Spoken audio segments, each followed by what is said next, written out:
Okay, good morning, everyone. It's April the 2nd. We are now hitting the second quarter of 2024. So I thought it would be a good thing to do to evaluate and review our process of goal setting, goal achievement, and seeing what we need to do to make any refinements, adjustments, and what have you to our plans. It's been my experience, and I'm sure it's been yours as well, that I don't think I've ever sat down, crafted a plan or a strategy, executed it, and it has gone exactly as I expected within the time frame that I planned, with the deadlines met. I'm not sure about you, but that there are always unexpected circumstances, unforeseen learning curves, problems that may pop up in the main that kind of pull us in different directions. Things might go faster or slower than we expect. There's a whole bunch of things that happens, right? And if we aren't in the habit of regularly and consistently evaluating our own performance, the performance of our team, where we're at now compared to where we should be in line with our goals. If we're not doing that regularly, then it will be very easy for us to get to the end of any given year and find that our goals are left unmet and unrealized. And I don't want that to happen. I want us to make sure that we're achieving our goals, reaching towards our aspirations, but because not just for the sake of the achievement in itself, but there is a much more deeper and more important thing at play here that is critical for all of us, and that is the impact that it has on our self-confidence as entrepreneurs.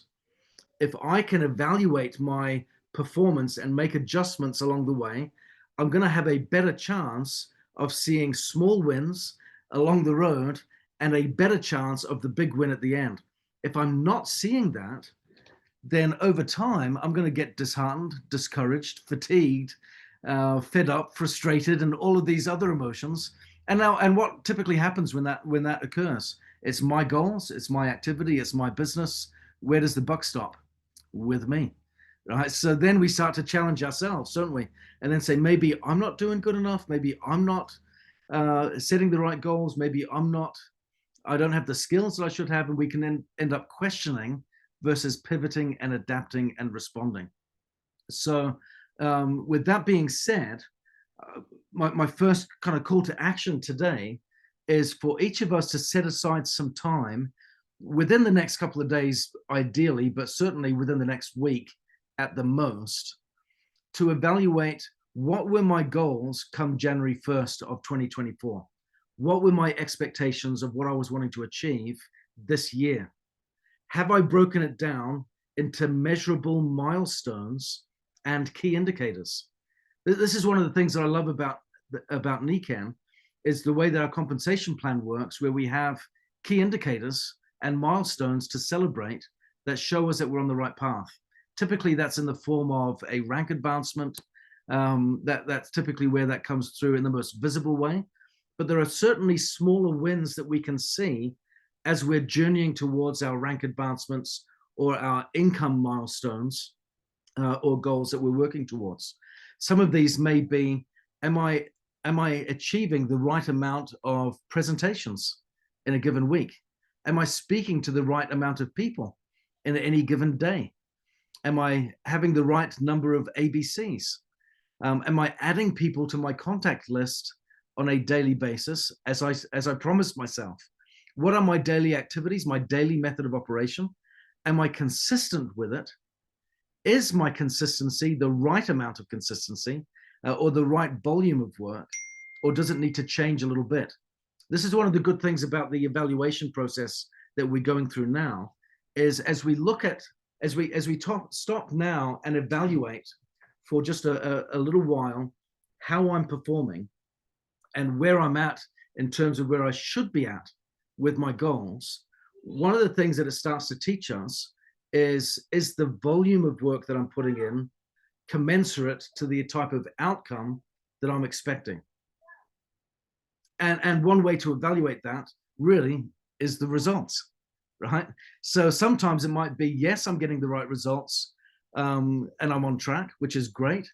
Or it might be, I'm not anywhere near the right result that I should be expecting in order to achieve my goal of this rank advancement or this check or this size of team growth in terms of new people joining my team, customer acquisition, engagement, retention, and so on. And if that's the case, if we're not in line with that, then we get a fork in the road. And there are a couple of things, a couple of questions that I always ask myself. The first is the work that I'm doing the right work? I might be doing the right amount, but am I doing it the right way? For example, if I'm not getting the right number of people on my team in a month, or the right number of customers acquired, am I saying the right thing in my presentations? Am I speaking to the right language? Am I using the right hooks and what have you to grab people's attention? So I want to evaluate my own performance. At the same time, there is another question that we ask: am I doing it enough? For example, I could find that I'm saying all the right stuff, doing the right thing. I'm just not doing enough of it. And I've seen that as I've worked with team members. I've seen that sometimes be one of the challenges that people face in goal achievement is, they've said, everyone that I'm talking to, they're just not interested. I'm not sure if you've ever had that feedback when you've worked with team members, and it's like, they're not getting the results, and you're talking to them. Why is that? What do you think's going on? You're evaluating. I don't know. I don't know what the problem is. I'm talking to people, but the feedback that I get is they're just not interested. And then you go, well, how many people have you spoken to this month? 3. Well, that's not cutting it, is it? Right? And the challenge, data is an important part, an important friend to us in our business. If we don't have enough data to work with because we aren't doing enough of the right activities, it's very difficult to be able to measure it accurately and get the right conclusions. So it's always better, if you want to try and really evaluate your performance, I think a starting point is always to look at the volume of work we're doing first. If I'm only speaking to a couple of people and there are a couple of people saying no, that's not really giving you a chance to evaluate if you're saying the right thing or not. So it's important to be able to do both. Am I saying the right thing? Am I doing the right thing in the right way? But am I doing enough of it? So those are really the 2 fundamental questions or directions that I go in when it comes to evaluating my performance in terms of goal achievement and success. Now, having said that, I want to share a couple of slides that I've put together that get to, I think, a kind of a root issue when it comes to what we're talking about here as well. So let me pull this up. Okay, so I want to talk a little bit here about self-leadership, because really what we're looking at when it comes down to what we're doing here in Niken now and building our business, and I've loved the surge of activity in terms of in-home meetings that's been taking place thanks to the Pink Collagen Complex. I think this is wonderful. It's been a real good boost in terms of highlighting a critical activity that we need to be doing on a consistent basis. So this has been, I think, really, really helpful. And the feedback and the stories coming in to that end has been wonderful, isn't it? So at the end of the day, if we're wanting to build an audience or a business in Niken that is going to really thrive and go beyond ourselves, we need to focus on developing a team as well. So yes, we need to look at our own activities. Yes, we need to look at the quantity of our own work, but we also need to look at how I'm organizing, managing, and leading my team so that this can really get roots in the principle of duplication. Otherwise, we'll find ourselves kind of spinning our wheels where everything depends on us. And when everything depends on us, we don't quite have the business that we signed up for, right? That's a little bit more like self-employment versus entrepreneurship and kind of, building a team and an organization and a legacy and all that kind of stuff. So that being said, the buck always stops with us. Even on that point, it begins with us. Okay, so this is why I want to kind of talk about this. I love this quote here by Bill Hybels, who says, "The toughest management challenge is always yourself." I remember someone once saying of challenging someone that was in a very senior leadership position. I think it was in politics, and he'd kind of misrepresented himself, done some terrible things. I guess that happens in politics from time to time, doesn't it? And the person said, "How can he expect to govern others if he cannot govern himself?" Yeah, self-government really is at the beginning, at the front end of effective government of others. All right, if we want to lead others, we've got to first learn how to lead ourselves. And I like this principle that D. Hock highlights. We should invest 50% of our leadership amperage in self-leadership, self-governance, and the remaining 50% should be divided into leading down our teams, leading up, working with our upline and our support team, and leading laterally, working with the collective organization. So 50%, that's a lot, that, isn't it? 50% should be centered on what am I personally doing as a leader? What does my personal activity look like? And then we spend the remainder of the time focusing on how we lead others. So as soon as we lose sight of that and stop playing our own part well, I think we really lose power in our words, in our example, in our ability to lead others effectively, because it gets diluted real fast as a consequence. And this kind of leads to Chris Lowney's point. If you want to lead your team, if you want your team to perform heroically, be a hero yourself. Yeah. So it's a great starting point. Make that commitment front and center. I'm going to be the hero of my business. Okay, so let's start there. So within that, as we go back to this principle now of self-evaluation and evaluation of our goals and our activity, our performance over the last quarter, we're looking at where we started in January, where we're at now in April, and where we're wanting to be by the end of December. We're taking this as an annual kind of process that we're exploring here. So we've got our short-term activities, which are our daily activities, contacting, inviting, following up, that type of thing, our weekly activities, presentations, meetings, in-homes, that type of thing, webinars, the face-to-face meetings online, our monthly activities in terms of the monthly attendance of events and kind of building out there and working together as a collective. And then we kind of spread that out throughout the year, but we're looking now at where am I at now in proportion to where I wanted to be? Where should I be now? Okay, so there's a question to ask. As I look at where I'm at now compared to where I should be, does my own personal activity reflect genuine commitment to that goal? I think that's a really important question to ask, because it's very often the case that goals are set, plans are made in a moment of motivation, a moment of excitement. It's maybe the time of year. I love setting New Year's resolutions. I love setting goals. I love doing that stuff. But especially when it comes to the end of a year and it's a time to evaluate, reflect, and see how I'm doing and kind of put some plans together for a new year, that's always exciting, right? But we've all seen that. I always use this example, and I'm sure you've all seen it too. You know, if any of you have ever owned a gym membership, right? What is it like when you go to the gym in January? It's even. Everyone New Year's resolutions. I'm going to lose weight. I'm going to get in shape. I'm going to do good. Right. This is my year, 2024.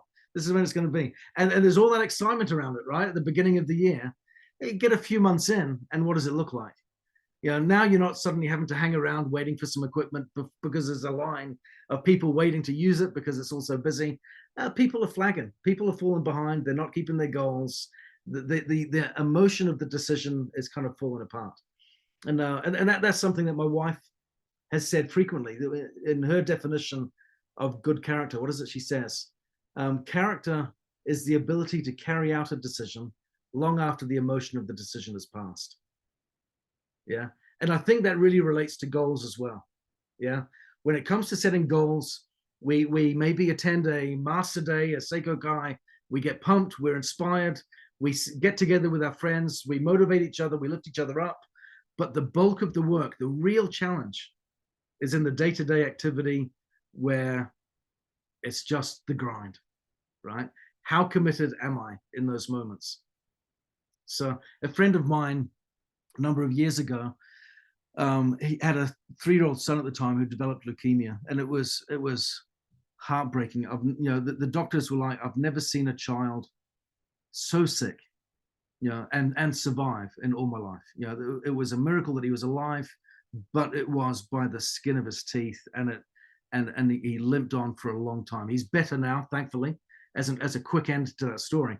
But my friend was often asked, or kind of comments were passed to him where they were like, as a churchgoer, they were like, people had said to him, "This must be a real challenge to your faith.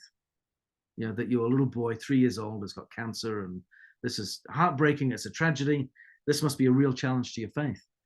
And my friend gave an interesting response, and I'll link this to what we're talking about, but because it certainly applies. He said, "It really isn't." He said, "It's times like this that bring you to your knees, that make you want to pray." Right? He says, "This is the time where your faith really is manifest." He says, "The real test of your faith is in the mundaneness of everyday life." And I thought that just blew my mind when he said that. The real challenge to our faith is in the mundaneness of everyday living. Why do I share this? Because faith in our goals, in our vision, in our plans, in our strategy is great in the moment, but the real test is in the mundaneness of everyday life, where we have to hit the road, go out there and grind, pick the phone up again, make the next phone call, deal with another no, get the pushback, get the excuses and the pretense around a polite way of saying no to your face, all that kind of stuff that you get, you know, all the time, right? It's dealing with that and keeping moving forward. That's the real challenge. So as we're evaluating right now, I want us to look at our own goals, our own leadership, and ask ourselves that question: how does my own personal conduct demonstrate true character and commitment to achieving my goals? It's really important. So there are 4 different aspects to self-awareness, to self-leadership, sorry. Self-awareness, self-management, other awareness, other management. So let me just kind of read through this, and we'll kind of stop here. Self-awareness is the ability, this is what we want to work on and develop, I guess, in our ability to evaluate ourselves as leaders and to move forward, and then to help others do the same. Because what we're talking about here doesn't really apply simply to the people in the room, right, that we're talking to together today. What we're talking about here really applies beyond this group of people, us, into our organization as a whole, right? So we want to be able to translate this into action and engagement with other people so that they're experiencing the same lessons and making the same adjustments to their goals and pivoting and analyzing, evaluating, and moving forward as well. So this skill that we're talking about in terms of self-leadership, really, really important to help us get away from simply just doing our own stuff and then learning how to do it better, and then learning how to obviously help others do the same. So let's look at this. So self-awareness, the ability to acknowledge, understand, and be conscious of one's own values, perspectives, strengths, weaknesses, leadership propensity, and emotional needs. I'm going to highlight one quick point here, because this is at least relevant to me. And if it's relevant to me, then maybe it's relevant to someone else on the call, right?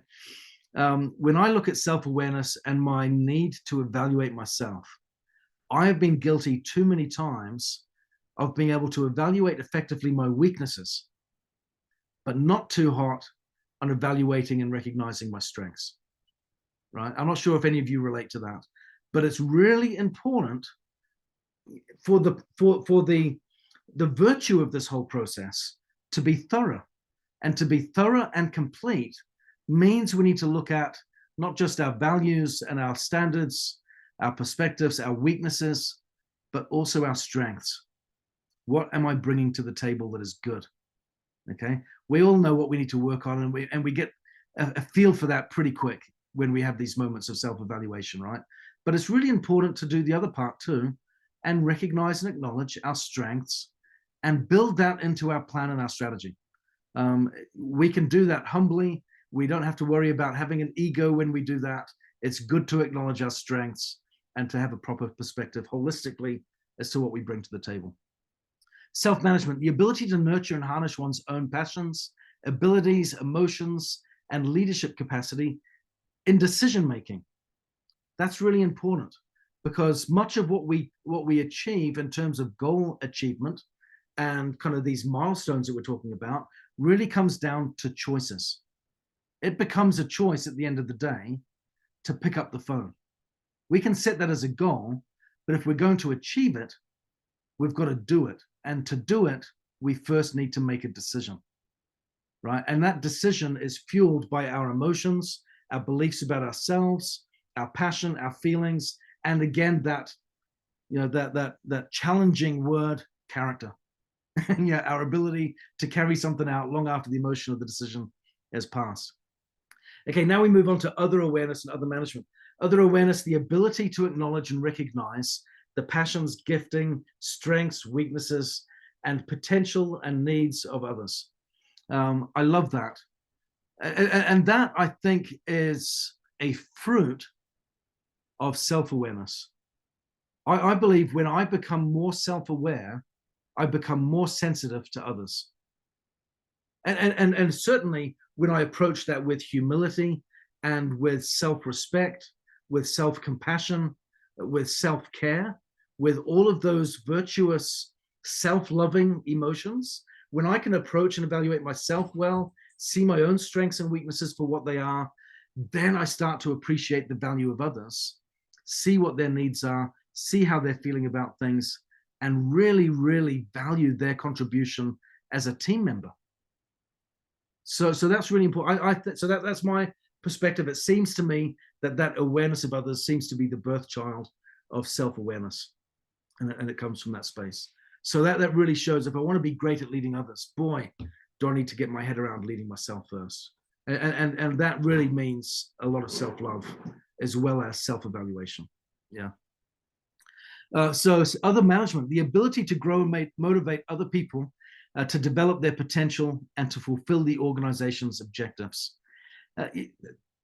If I could take away kind of the business speak there and put it into my own words a little tighter, or to summarize it into a singular word, it's love. I think. I think when I really learn to love myself, I start to appreciate others around me a little better. I start to love them a little bit more. And when I love them, my ability to motivate, inspire, encourage, and support them goes through the roof. But it's that old saying, isn't it? No one cares how much you know until they know how much you care. Isn't that true? So really, again, learning to love and care for ourselves is a great forerunner for learning how to love and care for others.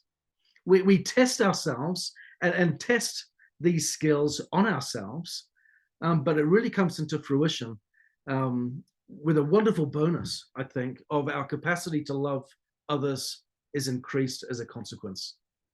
So I'm gonna stop the screen sharing here now, and just say, I just can't emphasize this enough. This is why I love NECAN, is humans being more. It's the chance to become the best version of ourselves. And how does it facilitate that?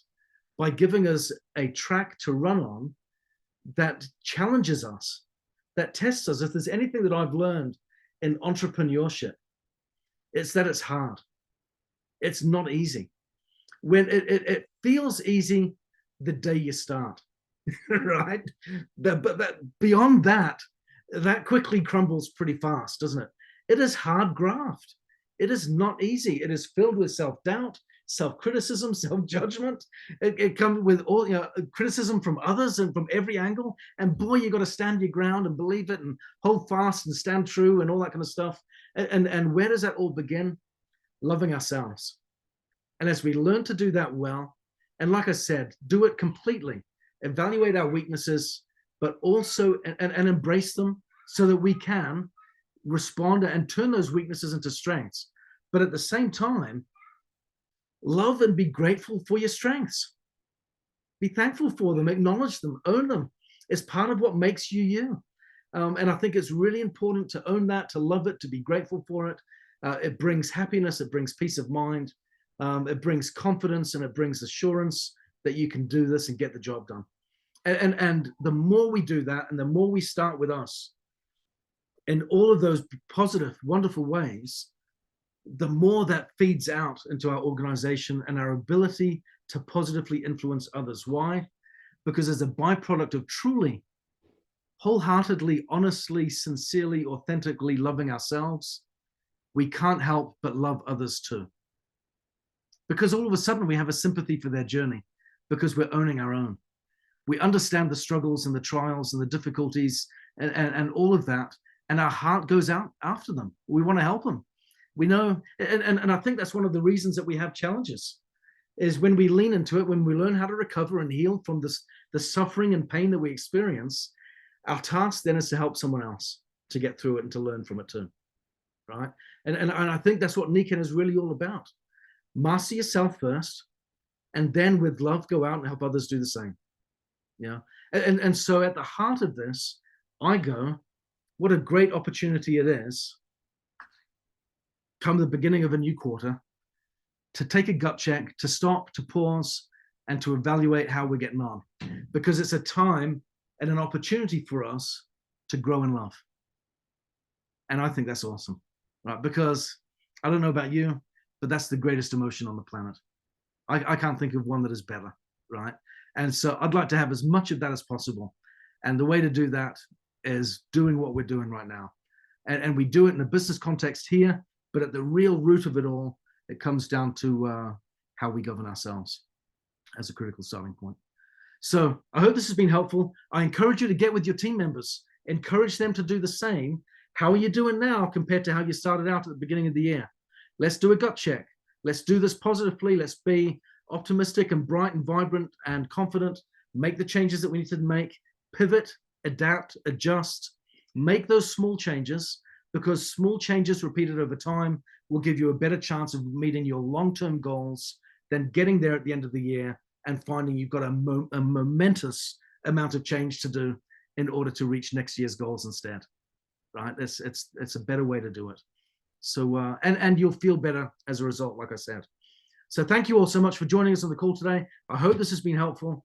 Love you loads. And I know I've been absent these last few weeks in England getting my visa renewed. I have to say, I've missed you. just being in a different country for a little bit of time, it's made me go, man, I'm so glad to be back.